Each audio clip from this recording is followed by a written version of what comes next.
જાહેર પરિવહનમાં મુસાફરી દરમિયાન મોબાઈલનો વધારે પડતો ઉપયોગ ઘણીવાર અન્ય મુસાફરો માટે માથાનો દુખાવો બની જતો હોય છે. વાહનોમાં હોર્ન અને ધ્વનિ પ્રદૂષણ સામે છેલ્લા 10 વર્ષથી લડત ચલાવી રહેલી રાજકોટની સમજુ દેસી સોસાયટીએ આ દિશામાં એક મહત્વનું પગલું ભર્યું છે.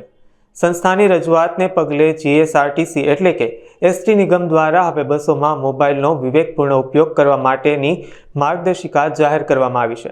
જે અંતર્ગત રાજકોટ ડેપોની અંદાજે 500થી વધુ બસોમાં શાંતિ જાળવો તેવા સંદેશા સાથેના સ્ટીકરો લગાવવાની કામગીરી શરૂ કરાશે.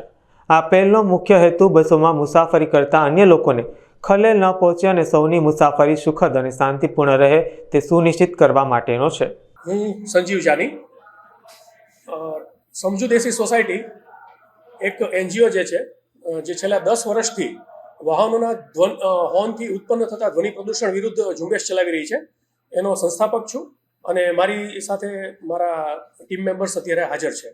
ઝુંબેશ એ રીતે છે કે સૌથી પહેલાં તો એક પ્રશ્ન આપણા દરેકના મનમાં થવો જોઈએ કે દેશ એટલે શું? દેશ એ શું છે? રાષ્ટ્રધ્વજ છે ખાલી? કે એ સરકાર છે? કે દેશ એટલે નકશો છે? પણ દેશ આ ત્રણમાંથી એક પણ નથી. દેશ આપણા રોજિંદા જીવનનું વર્તન છે. દેશ એટલે આપણું ડેઇલી બિહેવિયર. તો અમારો જે ફોકસ છે એ બંધારણીય ફરજો ઉપર છે. આપણે બધા બંધારણીય અધિકારો વિશે બહુ જ સભાન છીએ, સજાગ છીએ અને ખૂબ જ એના વિશે આપણે લોકો ચિંતિત હોઈએ છીએ કે આપણને અધિકાર બધા મળવા જોઈએ. પણ એની સામે આપણે બંધારણીય ફરજો અથવા તો આપણા નાગરિક કર્તવ્ય માટે એટલા જ ઉદાસીન છીએ અને આપણે કરવા નથી માગતા હોતા કોઈ પણ આપણી ડ્યુટીઝ. એ માટે થઈને અમે લોકો નાગરિક કર્તવ્યને ફોકસમાં રાખીને આ કેમ્પેન્સ ચલાવીએ છીએ. પર્યાવરણ છે, શિક્ષણ છે અને સાથે સાથે આરોગ્ય છે. એ ત્રણેય ઉપર અમે લોકો છેલ્લા 10 વર્ષથી કામ કરી રહ્યા છીએ. નાગરિક કર્તવ્યની અંદર અમારે એવી અવેરનેસ ક્રિએટ કરવી હતી કે માણસો આજ દરેકના હાથમાં મોબાઈલ છે, પણ મોબાઈલ મેનર્સ કોઈની પાસે નથી. એટલે મોબાઈલ મેનર્સના અભાવે જે મુશ્કેલીઓ સર્જાય છે, જે વિસંગતતા સર્જાય છે સમાજની અંદર, એને દૂર કરવાનો એક આ નાનકડો સંનિષ્ઠ પ્રયાસ અમારી સંસ્થા દ્વારા કરવામાં આવ્યો છે. જેમાં બંધારણીય ફરજો જે 9મી 10મી અને બંધારણીય 11મી જે ફરજ છે એ છે કે વૈજ્ઞાનિક માનસ આપણે કેળવવું જોઈએ, માનવતાવાદી આપણે હોવા જોઈએ, સુધારાવાદી વૃત્તિ હોવી જોઈએ, જાહેર સંપત્તિનું રક્ષણ કરવું જોઈએ અને સૌથી વધારે વ્યક્તિગત તેમજ સામૂહિક શ્રેષ્ઠતા માટેનો પ્રયત્ન કરવો જોઈએ. આપણે જો જાપાન જતા હોઈએ, આપણે જો યુરોપ જતા હોઈએ, આપણે જો યુએસએ જતા હોઈએ અને ત્યાંના બધા જ નિયમો જો આપણે ફોલો કરતા હોઈએ તો એ આપણા દેશમાં ફોલો કરવાનું યાદ રાખવું પડે આપણે અને આપણે એ નિયમોનું પાલન કરવું જોઈએ. એ બંધારણીય ફરજો વિશે આપણે લોકોને માહિતગાર કરવા માટેનો એક નાનકડો પ્રયાસ છે અને અમે લોકોએ શરૂઆત ગુજરાત એસટી ડેપોથી કરી છે. ગુજરાત એસટીની અંદર રાજકોટ ડેપોમાં 550 જેટલી બસો છે, જેની અંદર અમારા વોલન્ટિયર્સ અને ગુજરાત એસટીના અધિકારીઓના સંયુક્ત ઉપક્રમે અમે આજે જે કાર્યક્રમ ગોઠવ્યો છે એમાં 550 બસોની અંદર અમે શાંતિ જાળવોના સ્ટીકર મારવા માંગીએ છીએ.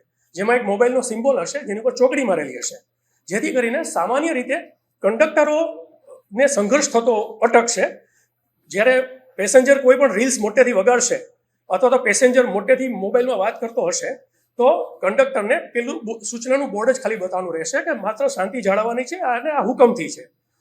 એ આપણો મુખ્ય ઉદ્દેશ્ય છે. આજ રોજ રાજકોટ બસ સ્ટેન્ડ ખાતે સમજુ દેસી સોસાયટી દ્વારા જે છેલ્લા ઘણા સમયથી ધ્વનિ પ્રદૂષણ માટે અલગ અલગ પ્રોગ્રામનું આયોજન કરતા હોય છે, આજે રાજકોટ બસ સ્ટેન્ડ ખાતે બસોમાં તેમજ બસ સ્ટેન્ડ ખાતે ધ્વનિ પ્રદૂષણ ઓછું થાય તે માટે એમણે જે સ્ટીકર બનાવ્યા છે એ આપણે બસોમાં લગાડ્યા છે અને બસ સ્ટેન્ડ ખાતે લગાડ્યા છે.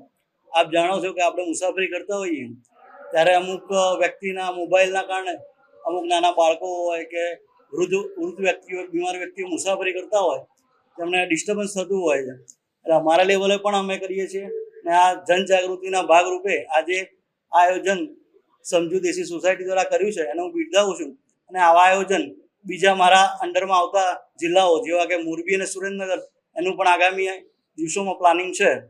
એટલે આ કાર્યક્રમ ખરેખર જરૂરી છે, કારણ કે ધ્વનિ પ્રદૂષણ આજે આપણે જાણીએ છીએ કે બધા જેમ હવા પ્રદૂષણ છે એ ધ્વનિ પ્રદૂષણ અત્યારે દિન પ્રતિદિન વધતું રહે છે, જેના કારણે પબ્લિકને અને નાના જે છોકરાઓ હોય, યુવાન વય હોય, એમને તકલીફો શારીરિક અને માનસિક થતી હોય છે, તેનાથી આપણે બહાર આવી શકીએ. એના માટે આ સારું કદમ છે, એ માટે હું બિરદાવું છું.